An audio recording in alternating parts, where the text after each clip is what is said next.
নমস্কার বন্ধুরা, দ্বিতীয় পর্ব নিয়ে চলে আসলাম। তো দেখাচ্ছিলাম বাবান পার্সেল প্যাকিং করছিল, তো পার্সেলটা রাত্রেই দেখবে। তো বাড়ির প্রভুদেরকে কিভাবে ভুলি বলো, বাড়ির প্রভুদেরকে সুন্দর করে অর্পণ করে পুজো দিয়ে দিলাম, কুমড়ো ফুলের মালা দিয়ে সুন্দর করে পুজোটা দিয়ে আমার উপরে ভিডিও ছিল, ভিডিও করতে গিয়েছিলাম।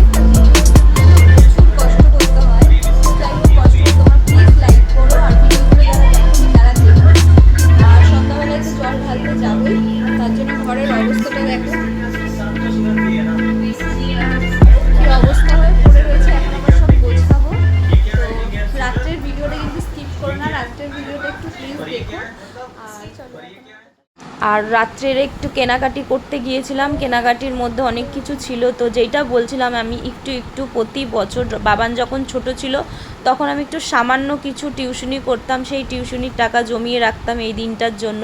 তো এখনও ঠিক তাই, হাতে একটু অল্প অল্প জমিয়ে রাখি। তো প্রতিটা মেয়েরই আমি মনে করি নিজের পায়ে দাঁড়ানো উচিত। তো ছোট ছোট ইচ্ছেগুলোর জন্য যেন কারোর কাছে হাত পাততে না হয়।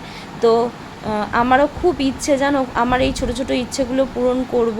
যদি কোনো দিন ভগবান আশীর্বাদ দেয় আর তোমাদের ভালোবাসা আমার সাথে থাকে, অবশ্যই পারবো। আমার এখন এই ইচ্ছেগুলো আমি সেরকম পূরণ করতে পারি না, আমার যতটুকুনি মানে থাকে, যতটুকুনি আমি জমাই আর কি, ততটুকুনি দিয়েই করি।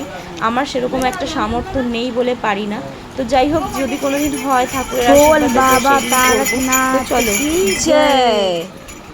बोल पार्वती पता हर हर महादेव। তো চলে গিয়েছিলাম, আমাদের পাড়ায় 3টে মন্দির আছে। বাবার মন্দিরটা না অনেকটা উঁচুতে, মানে সিঁড়ি বেয়ে বেয়ে উঠতে হয়। 3টে বাবা রয়েছে। তো আমরা লাস্টের মানে প্রথমে একদম ফার্স্টের দিকে পাড়ার বাবার মন্দিরে এই যে আগে জল ঢেলে আসলাম, এটা আমাদের লাইন পাড়েই রয়েছে। তো আর একটা লাস্টের দিকে রয়েছে বাবা, আবার এগিয়ে যেতেও রয়েছে। তো আমরা প্রতিবারে এখানেই ঢালি আর ওখানেও ঢালি। ওখানে যেহেতু ঠাকুরমশাই দিয়ে পুজো হয়, এবার ছিল না। আর ওয়েদারটা দেখো এতটাই সুন্দর হয়ে গেছিলো না, যে তারকেশ্বরে গেলে ওয়েদারটা ঠিক এরকমই হয়। আর এরকম ওয়েদারটাই ভালো লাগে সবার, একদম ভিজে স্নান হয়ে যাবে। আমি যেটা ভাবছিলাম আর কি, ভাবতে প্রভু সেই আমার মনের ইচ্ছাটাও পূরণ করে দিয়েছে। মানে বললে হয়তো বিশ্বাস করবে না, এই যে ঝিরিঝিরি বৃষ্টি পড়ছে, আমার বাবান দাঁড়িয়ে পড়ছে, যেহেতু কলসিটা একটু নিচে ঠিক টানছে, একদম তাকাবি না, বাবার নাম নিবি, নিয়ে একদম সিধা হাঁটা দে, কিচ্ছু হবে না, বাবার নাম নেই, কিচ্ছু হবে না। আর কিচ্ছু তো চিন্তা করতে হবে না, পেছনে আছি। তো যাই হোক, ঝিরিঝিরি বৃষ্টি পড়ছিল।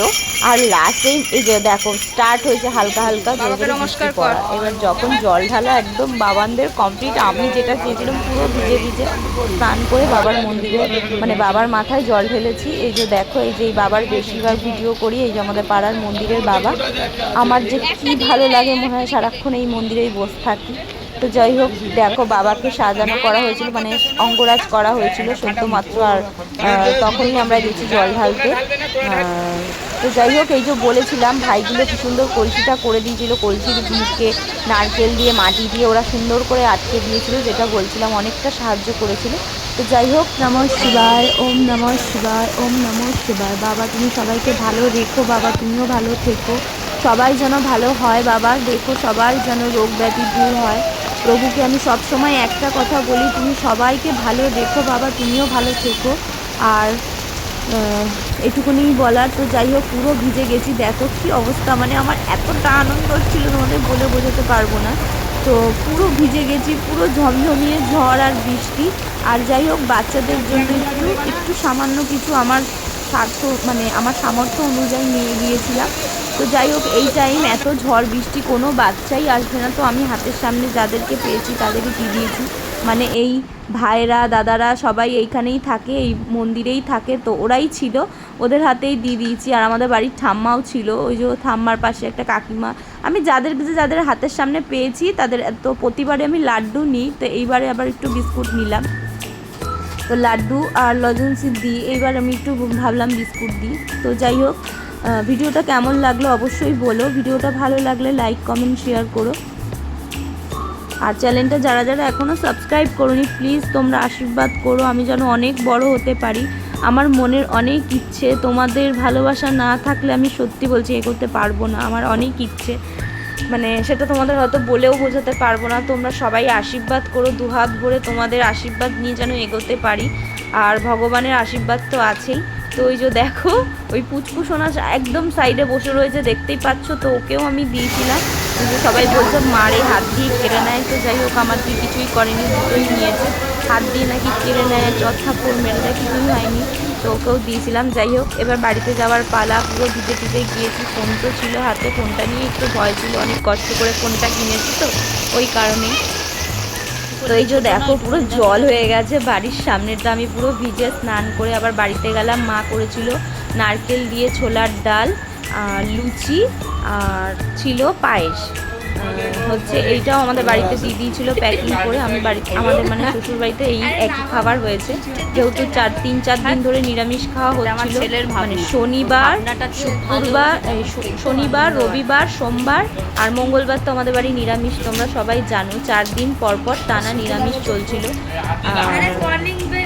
মানে যেহেতু জল ঢালা, মানে জল তুলতে আগের দিনও নিরামিষ খেতে হয়, জল তুলতে যাবে যেদিন সেই দিনও নিরামিষ খেতে হয়। জল ঢালার দিন তো বাবার বার, প্রতিটা সোমবার আমরা নিরামিষ খাই, তো সেই দিনও নিরামিষ খেয়েছিলাম। আর যাই হোক বাবানের এই ভাবনাটা দেখে আমি একদম অবাক। আমি ভাবতে পারিনি আমার বাবানের মাথায় এটুকুনি বাচ্চা, কি সুন্দর বুদ্ধি রাখো। বাবার জন্য কিনেছে, বাবা তো অন্ধকারে আসে, তাই জন্য বাবার জন্য এটা কিনেছে একটা, মানে সাইকেলে বাবা যাতে একটু আলো দিয়ে যেতে পারে। তো বাবা আজ ফাইনালি হয়েছে, তো বললো মা এটা দেখো তেল পাতুরি, মাছের মাথা দিয়ে পুঁই শাক, ডাল, তোমার মাথায় রান্না করেছি আর মাছ। আর আমি উপরে বাবার জন্য একদম পাতলা পাতলা করে স্যুপ রান্না করেছিলাম, এই যে মাংসের একদম পাতলা ঝোল। ও তো যেহেতু মাছ খায় না, খেতে পারে না, অনেক দিন ধরে নিরামিষ চলছে। তো আজকের ভিডিওটা এখানেই। আর এই যে মাছের বড়া মা পাঠিয়েছিল। তো আবার দ্বিতীয় পর্বে দেখা হচ্ছে। আজকের মতো সবাইকে টাটা।